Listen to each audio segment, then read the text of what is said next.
স্বামী স্ত্রীর মধ্যে ঝগড়া, সেখান থেকে স্ত্রীকে হত্যার পর লাশ গুম করেন স্বামী। এরপর খুঁজতে থাকেন স্ত্রীকে।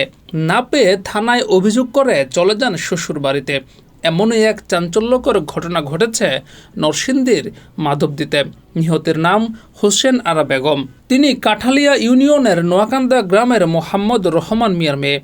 অভিযুক্ত স্বামী শরীফ মিয়া মাধবদীর ভগীরথপুর গ্রামের তোফাজ্জল হোসেনের ছেলে। সে মাধবদী গরুর হাট বাজার এলাকায় একটি চায়ের দোকানে কাজ করত। জানা যায়, গত 17 আগস্ট রাত আনুমানিক 8টার দিকে স্বামী স্ত্রীর মধ্যে ঝগড়া হয়। ঝগড়ার এক পর্যায়ে শরীফ হোসেন তার স্ত্রী হোসেন আরা বেগমকে থাপ্পড় দিলে তিনি টিউবওয়েলের উপর পড়ে যান এবং অজ্ঞান হয়ে যান। এরপর আর তার জ্ঞান ফিরেনি। কিন্তু স্বামী শরীফ স্ত্রীকে ডাক্তারের কাছে না নিয়ে ঘরের মেঝেতেই লুকিয়ে রাখেন। পরদিন 18 আগস্ট রাত 10টার দিকে বাড়ির পাশের একটি কবরস্থানে স্ত্রীর লাশ মাটি চাপা দিয়ে চলে আসেন তিনি বাড়িতে। এরপর বাড়িতে এসে তিনি প্রতিবেশীদের জিজ্ঞাসা করেন তার স্ত্রী এসেছে কিনা। এই সময় তিনি সকলকে জানান তার স্ত্রী রাগ করে বাড়ি ছেড়ে চলে গেছেন। মারা গেছে উনি সোমবার থেকে নিখোঁজ। তা আমরা শুনছি বুধবারে উনি 2 দিন বাসার ভিতরে ওর ঘরের ভিতরে গুম করে রাখছে। রাখার পরে বুধবারে মঙ্গলবারে কবরস্থানে গিয়ে মাটি চাপা দিয়ে মাটি খুঁড়া ও বুধবারে নিজেই এসে বলতেছে যে আমার বউ ওরে পাইতেছি না। মাটি চাপা দেওয়ার পরে ও মানুষের জানাইছে, কিন্তু 2 দিন ওর ঘরের ভিতরেই ছিল। হোসনেয়ারা খুবই ভালো মানুষ ছিল, একদম সৎ সরল খুবই ভালো মানুষ। আর এই ওর স্বামী অত্যন্ত জঘন্য একজন নিকৃষ্ট মানুষ ছিল। ও মনে করেন ডাকাত চুরি ডাকাতি এলাকার মধ্যে কয়েক জায়গায় চুরি ডাকাতিও করছে। ওর বিচার হয়েছে, গ্রাম থেকে কয়েকবার বেরো করা দেওয়া হয়েছে। আমার বোনকে তো মেরে ফেলা হয়েছে, একজন বলছে গুরুস্থানে বেলা ফালাই দেওয়া হয়েছে, সেই জন্য তারা খুঁজতে আসছি।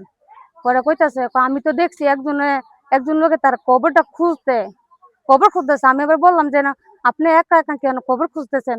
পরে কয় যে আমার এখানে ভাড়া করে আনা হয়েছে, টাকা দিয়ে আনা হয়েছে, আমি কবর খুঁজতাম। ফুসনারা আইছে এম কই না, ফুসনারা গেলিগা ফুসনার লোক কাজে লাগবে কয় না, কয় সেই মঙ্গলবারে সকালে বার হইছে আর রাত তলাম আর দিন তলাম বাইতে। পরে শুনছি এই ছড়ি বই বেলে হেরে মারছে, মাইরা গোরস্থানো খাড়াইতেছে, ঘরের মধ্যে গোসল মুসল করাইছে, দাউন কাউন করছে, হাড্ডা বেলে হ্যাঁ করছে, হ্যাঁ ডাইরেক্ট খালি ফাঁসি দিবে।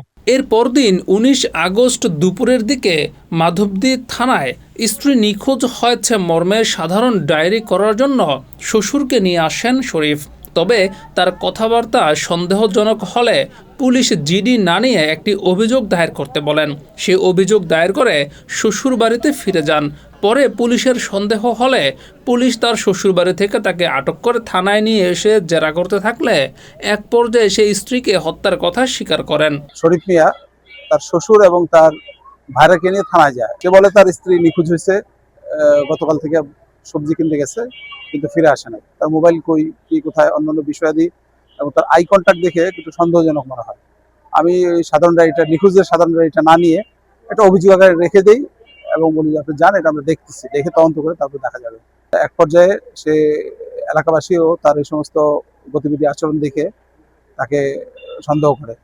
তো এই সন্দেহের সংবাদ পেয়ে পুলিশও ঘটনাস্থলে আসে এবং তাকে জিজ্ঞাসাবাদে এক পর্যায়ে স্বীকার করে যে 16 তারিখ 8টার দিকে 8:30টার দিকে বাসায় ফিরে সে তার স্ত্রীকে পারিবারিক কলহের কারণে মাথায় আঘাত করছে। মাথায় আঘাত করার পরে সে নিঃশ্বাস নিতে দেখে যে নিঃশ্বাস নাই, তাকে ঢেকে রাখে, লাশটা ঢেকে রেখে সে সারাদিন সেটার কিভাবে এটাকে গোপন করা যায় সে পরিকল্পনা করে এবং পরদিন রাত 10টায়, দ্যাট মিনস 18 তারিখের 10টায় সে এখানে আয়না সে কবর দেয় এবং একাই সে কবর খুঁজছে এবং কাফন পড়াইছে, সবই করছে, সেটা অকপটে স্বীকার করে। প্রাথমিকভাবে ধারণা করা হচ্ছে বা আমরা যে বুঝতে পারতেছি স্বামী তার স্ত্রীকে খুন করে এবং লাশ গুম করেছে। স্থানীয়রা অভিযোগ করে বলেছেন নিজের স্ত্রীকে কয়েকদিন পরপরই মারধর করত স্বামী শরীফ। তার মারধরেই শেষ পর্যন্ত মারা গেল মেয়েটি। হ্যাঁ বিচার চাই আমরা, হ্যাঁ ফাঁসি চাই। হ্যাঁ কিন্তু কাজই করতো না, হ্যাঁ চুরি মুড়ি ডাহাতি মাহাতি করতো, খারাপ নিশা পানি করতো। হ্যাঁ এরকমের ঘরের ভিতরে মাইরা হ্যাঁ করছে কিছু কারণ না, এই 2 দিন বরাবর আমরা মারছি। হ্যাঁ নেশা খাইছে, বড়ি বেচছে, হ্যাঁ মনে করেন আর কি করবো, সব দিক যা আছে হ্যাঁ বিশ্ব খারাপ। যেদিন মারছে সেদিন তো ঘরের ভিতরে মারছে, মনে করেন এই জায়গাটা তো মানুষ বেশি আয় না, চল নাই, মানে আঙ্গ এলাকায় গিয়ে হে কানছে কাটছে, আমরা দেখছি বুঝাই মুজাই রাখছি, হ্যাঁ কইছি, হ্যাঁ তো মনে করেন এমনি ভালো সাজিয়েছে, আর এমনি তো হেরে মাছ ধরে অনেক করছে। আমাদের পুরো গ্রামবাসীদের বিশ্বাস ওই এরকম লোক, ওর দ্বারা সব সম্ভব। ওর দ্বারা সব সম্ভব, চুরি ডাকাতি সবকিছু ওর দ্বারা সম্ভব। কিছু নেশা পানি হয় বিক্রি করতো এলাকা থেকে, ওরে অনেক আগে বের করা দেওয়া হয়েছে 2 বার করে। তারপরে আবার এমনি বুঝছেন স্বামী আর স্ত্রী যেভাবে ওর পায়াতে ধরে আসছে, বুঝছেন, কিন্তু ওই মহিলাটা খুবই ভালো ছিল, মেয়েটা খুবই ভালো ছিল, এই গ্রামের জন্য খুবই ভালো ছিল। আর এখন মানে প্রশাসনের কাছে আমাদের একটাই দাবি যে ওরা অনেক গরিব, ওরা অনেক অসহায়, ওদের কেউ নাই, এই বিচারটা যেন সঠিকভাবে হয়। নিহতের স্বজনরা বলেছেন, শরীফের নামে অপকর্মের কোনো শেষ নাই, চুরি ডাকাতির ইতিহাসও রয়েছে তার। আমরা ওর সর্বোচ্চ শাস্তি চাই। আমার বোনের ভাই কালকে পরশুদিন বলছে 8টা বাজে বার হইছে, কিন্তু আমার বলছে যে আপনার বোনে নিখোঁজ। তারপরে আমরা গেছি ইয়ার মধ্যে মামলা করতাম করছি, তারপরে এরা কইতাছে আপনার বোন ফালায় গেছে। আমার বোন ভাই এরকম মানুষ আপনার এলাকার বাসীরে জিজ্ঞেস করেন। তারপর আমি বলছি যে তুই আমার বোনটা মাইরা লাইছিস। হ্যাঁ, যত মহিলা শৈলা আছে সব তোর লগে কালকে ঝগড়া করছি। ঝগড়া করার পরে আমি বলছি, বলার পরে আমার ভাই মেরে লাইছে। আমি বলছি আমার ভাই কোনোদিন এই কাজ করে নাই, কাজে ঝগড়া হয় দেখি আমি নিজে আন্ডা বেড়া দিয়ে গেছি, তোরা তো ভাই থাক, আমরা ভাই বোনেরা এক লগে থাকুক। হ্যাঁ, কেউ লগে ভাই বোনে না। হ্যাঁ, অনেক কিছু করছে এলাকার মধ্যে, আপনারা জিগাই দেন। হ্যাঁ, অনেক চুরি করছে, ডাকাতি করছে, হ্যাঁ এলাকা তো বাইরেও করে দিচ্ছে। তারপর যেভাবে আমার বোনে আবার খাইছে, আর বাপরে আমার বোনের জীবনের লেগে শেষ করে দিছে। আমরা আমার বোনের সুস্থ বিচার চাই, আমরা আর ফাঁসি চাই। আমার ননাস উনি মারা গেছে, উনি অনেক কষ্ট কইরা কাজ কইরা ওর স্বামীরে খাওয়াইতো, আর ও আজারা বইসা বইসা খাইয়া মানে ওই আমার ননাসের অত্যাচার কইরা মাইরা লাইছে। মানে আমরা সুস্থ বিচার চাই।